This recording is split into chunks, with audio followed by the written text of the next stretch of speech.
There's a famous Mishnah in Pirkei Avos in the 4th chapter. Benazai said, Benazai Amar, Eizu Asher, who's a rich person, who's considered wealthy? Hasamech b'chalko, someone that's happy with his lot. That whatever the Rebbeinu Shalom gives them, they're happy with, they thank Hashem for, and they're satisfied. And then the Mishnah, that's a famous line, but then the Mishnah continues that such a person, who's samech b'chalko, who's happy with what they get, and they thank Hashem for everything that they have. So it says the Mishnah continues, Ashrecha v'tayvlach. This person is praised and it's good for him. What does that mean? So the Mishnah explains, Ashrecha, you're praised in this world. V'tayvlach, and it'll be good for you in the next world. So the commentators ask a very simple question. I understand that someone who's samech b'chalko, someone who's happy with his lot, who's appreciative of everything that they have in life, I understand why that results in having a good olam hazeh, having a good life in this world. Because the person doesn't have anxiety, the person doesn't have jealousy, the person doesn't stay up all night worrying about, wanting to get what the neighbor has. He's happy because whatever he has, he's appreciative of. He thanks Hashem for everything that happens in life. And so he's happy in this world. That's certainly true. But why is it v'toivlach b'olam haba? Why does such a lifestyle result in being good in the next world? It's certainly a good piece of advice to have a happy life here. But why does it result in having a bigger portion in the next world? So the Nesiv Shalom, the Islam Rebbe, explained the following. He said that the Ramchal or Moshe Chaim Lutzato, in the beginning of the famous Sefer Mesilas Yesharim, the Ramchal over there explains what is the purpose of creation.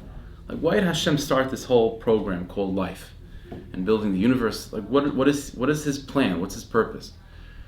And so the Ramchal explains very simply and very succinctly that the Rebbeinu Shalom created the world in order that there should be a world in which the human being is mes'aneg al Hashem, delights and has pleasure from being connected to God and being close to God. That's the purpose of creation. And so explained the Son Rebbe a very fascinating point, is that if we can go through life in such a way where we're happy with Hashem and we express our gratitude to Him, and we're able to live a life of joy and peace and a sense of closeness with God, not only is that good for us, it creates a happy life, but that's also allowing the purpose of creation to be fulfilled.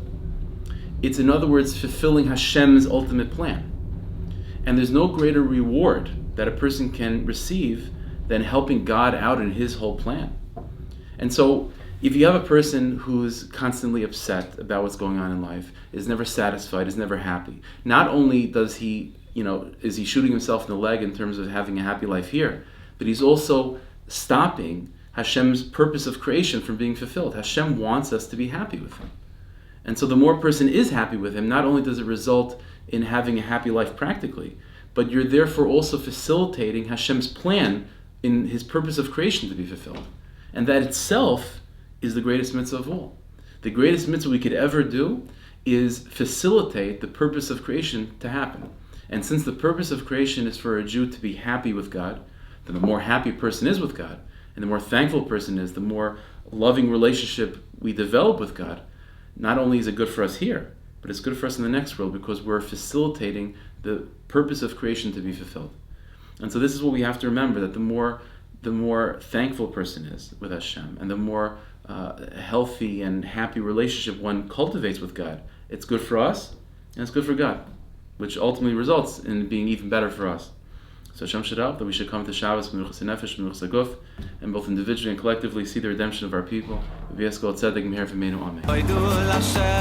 Thank you, Hashem.